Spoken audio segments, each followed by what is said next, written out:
आज ये सांबादिक सम्मेलन मुख्य उद्देश्य आम वरिष्ठ नेतृमंडली आपण मान कहले आपण मैंने समस्ते जानी दरदाम वृद्धि कथा जे गोटे गृहिणी तार स्वामीर आय से घर चलाए एवं घर चलैवाई छुआ पिला पाठ पढ़ाई स्वास्थ्य खर्च समस्त खर्च गोटे महिला ही सुरुखुरे किपरि घर चलैब से ही दायित्व नहीं एवं आज जो अहेतुक दरदाम वृद्धि आपण माने देखुथिबे हांडी साल चढ़क पड़ी आज जड़े गोटे महिला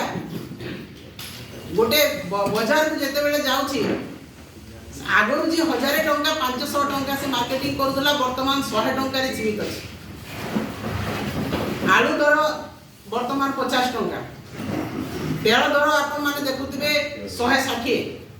डाली 180 परिबा बीन्स रु आरंभ करी टमाटर रु आरंभ करी 80 टंका 100 टंका किलो गैस पेट्रोल डीजेल सबुतिर दरदाम वृद्धि होइछि एवं डबल इंजिन रो डबल विकास कथा कहउतबा सरकार डबल विकास रो नारा देकी सरकार को आसीथिबा बीजेपी भारतीय जनता पार्टी रो सरकार आज संपूर्ण भाव में दरदाम नियंत्रण एवं मुद्रास्फीति हार कमेबार विफल होइछन्ति अर्थनीति सुपरिचालना रे विफल होइछन्ति जो दिनटू बीजेपी सरकार 2014 मसीह केन्द्र में आसिले से दिनटू दरदाम क्रमागत भाव में बढ़ी एवं वर्तमान ओडिशा रे भारतीय जनता पार्टी शासन में जितेबाला डबल इंजिन होइछि संपूर्ण भाव में विफल होइछन्ति एवं मुद्रास्फीति तथा दरदाम वृद्धि बहुत आग को बढ़ी चली आपण माने देखुथिबे जे ओडिशा रे जो दरदाम वृद्धि होइछि एटा केवल साधारण जनता नहंती मध्यवित्त श्रेणी उच्च मध्यवित्त श्रेणी मध्य लोक एथिरे क्षतिग्रस्त होउछन्ति आपण माने देखंतु आज जे मुद्रास्फीति हार जदि कहिबा ओडिशा रे चिंताजनक भाव में वृद्धि पाइछि ओडिशा मुद्रास्फीति 6.78% बढ़ी जहा कि भारत वर्षर तृतीय स्थान रे रही छत्तीसगढ़ एवं बिहार सेटा भी भारतीय जनता पार्टी शासित राज्य तापर ओडिशा रही एवं जो 7टी राज्य 8टी राज्य रही मुद्रास्फीति हार चिंताजनक भाव में अच्छी सेटा समस्त बीजेपी शासित राज्य ताहले कौन कहबा आज बीजेपी एई दर वृद्धि एवं लोकन को शोषण करिबारे आज शासन करुछंती एवं आपण माने जदि देखिबे वर्तमान जहाँ प्रतिश्रुति देइथिले भारतीय जनता पार्टी शासन को आसीबा पूर्व संपूर्ण भाव में ताहा विफल होइछि आज धान आपण माने देखंतु पश्चिम ओडिशा ओडिशा कथा धान बिक्री रे कोन कहिथिले जे बिना कटनी छटी रे हमें 3100 टंका धान मूल्य देबो प्रथमे तो प्रधानमंत्री आसिले बरगढ़ को कहिले जे हमें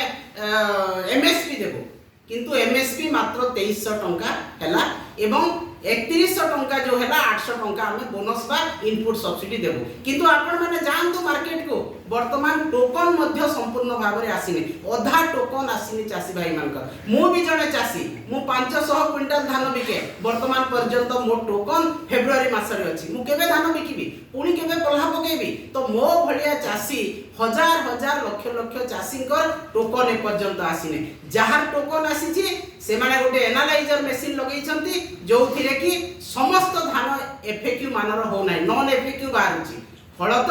गोटे क्विंटाल धान रे 5 रु 9 केजी पर्यंत कटनी छटनी होछि एटार विधायक माने मंत्री माने समस्ते छाती पिटी कहिथिले जे बिना कटनी छटनी रे आमे 3100 धान क्विंटाल पिछा देबो कुआडे गला से प्रतिश्रुति काहे कि आज कान मुह आखि बंद कर बसचंती मंत्री विभिन्न मार्केट को जाउछंती एनालाइजर मशीन काहे कि बसायला मिलर मानन को सपोर्ट करिया पई 8 केजी 10 केजी धान कटनी करिया पई सेटा सरकारी भाव रे से माने ताको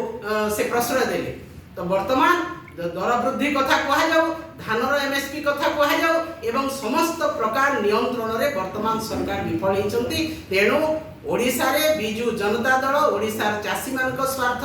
महिला मानक स्वार्थ कृषक मानक स्वार्थ एवं समस्त जनसाधारण स्वार्थ सुरक्षा स्वाभिमान सुरक्षा पाई तार आंदोलन जारी रखिछि आगामी दिन में मध्य आंदोलन जारी रखिबो निश्चित भाव में महिला मानक कथा कहबी राजा रास्ता रे आपण माने देखिले मिशन शक्ति रो महिला माने गडुथिले एवं जे उपमुख्यमंत्री विभाग दायित्व रे अछंती से कहले जे रास्ता रे गडुछंती अन्य मानक प्ररोचना रे एटा कोन ए भाषा सुंदर लागुची तांको जे मिशन शक्ति दौड़िबो बोली कहिथिले वर्तमान पंगु अवस्था रे रहिछि एवं मिशन शक्ति रे जो महिला माने आज दरमा पाउथिले 9 मास पर्यंत दरमा पाई नाहंती एवं आज रास्ता रे हजार हजार 10 20 हजार 25 हजार ऊर्ध्व महिला आज राज रास्ता रे गडुछंती एया होची तांकर विश्वासघातकता भारतीय जनता पार्टी जो प्रतिश्रुति देइथिले सेही प्रतिश्रुति आज विश्वासघातकता रे परिणत हेची तेणु महिला माने कृषक माने एई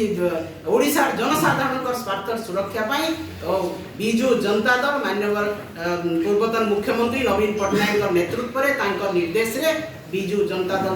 आंदोलन जारी रखिबो विक्षोभ जारी रखिबो एवं आसंता 6 तारीख ए समस्त कथा को नहीं अहेतुक दरदाम वृद्धि को नहीं मुद्रास्फीति को नहीं एवं महिला कृषक स्वार्थ सुरक्षा पाई आमे विक्षोभ करिबो आंदोलन करिबो। धन्यवाद।